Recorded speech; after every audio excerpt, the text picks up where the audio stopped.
Ribbon mics, and this has been explained a few different ways from other people, they hear sound more as we do, our ears hear sound. And there's something about the way a ribbon has a certain amount of capturing harmonics that, particularly on mid-range, I mean, across the board, ribbon mics will work really well on every application. But depending on what kind of record you're making, you might choose a condenser or a tube mic on a vocal because it tends to be more bright and you can push it up in your face a little farther. But particularly on guitars, the mid-range that is captured and the warmth in the bottom, really only for me ribbon mics can do. And I mentioned like Motley Crue back in the day, we used to, you couldn't put an RCA up on a cabinet or a Coles up on a cabinet without blowing it. And I blew a lot of ribbon mics back in the day for me because I love their sound, but they couldn't capture the SPL level that is now able to be captured by a Royer ribbon mic. All right, so we've changed to a Marshall head. Just play it for me. Let me just get a little bit of level, make sure my levels are okay. And I'm going to kind of do the same drill here, which is just sort of, here's the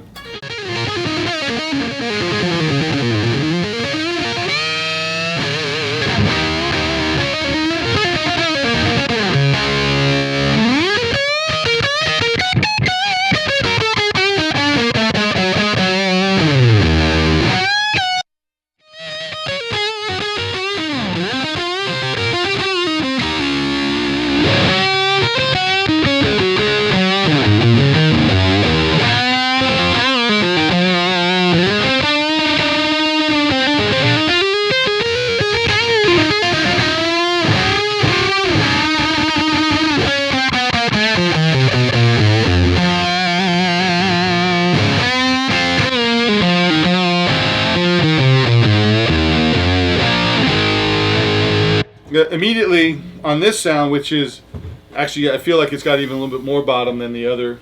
The 101, the blend of the 101 really focuses the sound for me, where the little bit too much 121 and I start to get tubby. I start to get a little bit too much like low end push, and I start to want to like put in a high pass filter on the low end. So you would choose the 101 for this sound? I may, depending on what you're actually doing. If you're soloing,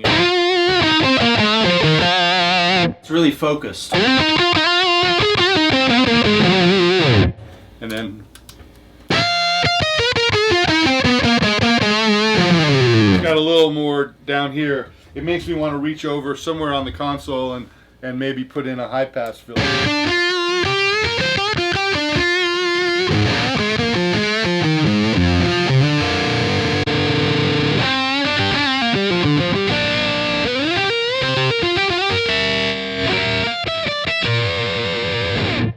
For like say soloing, that's just the 101 right now.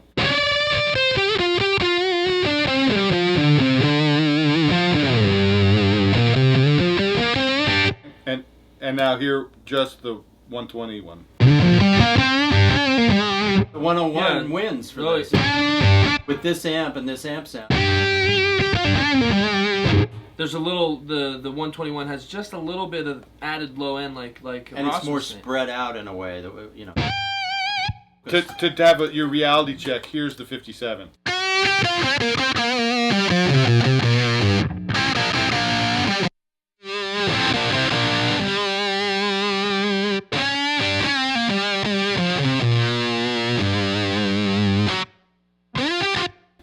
Again, the thing about the 57 is, on its own, I find it very metallic. Like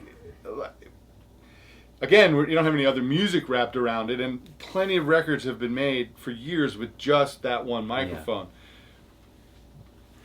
But for me, I have to have something to blend it with. It's I've been doing it for years because it just doesn't work on its own. The complementary microphone just fills that sound out way more than just the 57 by itself. And it's been that way for the last decade or more. For me, it's always the Royer and the 57. And the thing that I have to say that a lot of people don't understand, and it has to be shown to understand it, is you know, you have to understand where the diaphragm is on a 57, and you have to understand where the ribbon is, or, you know, I'll call it the ribbon, but basically the diaphragm is on the ribbon, because you need the 57 and the ribbon mic to be absolutely in phase as far as where you place them. That's a great point. Maybe we, you know, let's show some options. We'll definitely Yeah, get into that. it's really important that you place the two mics in phase. And it's not just looking at the front of the mic. That's not it. No, it's because inside the mic, isn't it? Well, a 57 is slightly receded. If you take a 57, you look at a 57, the capsule of the 57 is receded somewhere between 1/2 to 3/4 of an inch away from the actual face of the 57. And then when you hold and look at a Royer, the flange of the 121 is actually where the ribbon is, and basically the center of the 101 is where the ribbon is, and you can see because that's what's holding the ribbon together.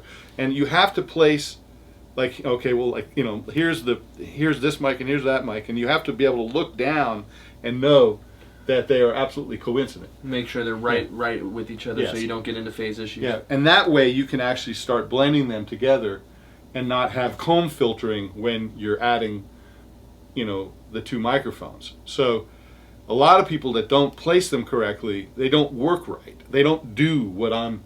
So I take a very specific amount of time. I mean, I use my special Royer mag light, and I actually make sure that I focus that flashlight right on the dome, and I have a specific place that I place the ribbon mic, and then I take the 57 and I make sure it's absolutely in phase with the ribbon mic, and I shoot for where the dome meets the paper.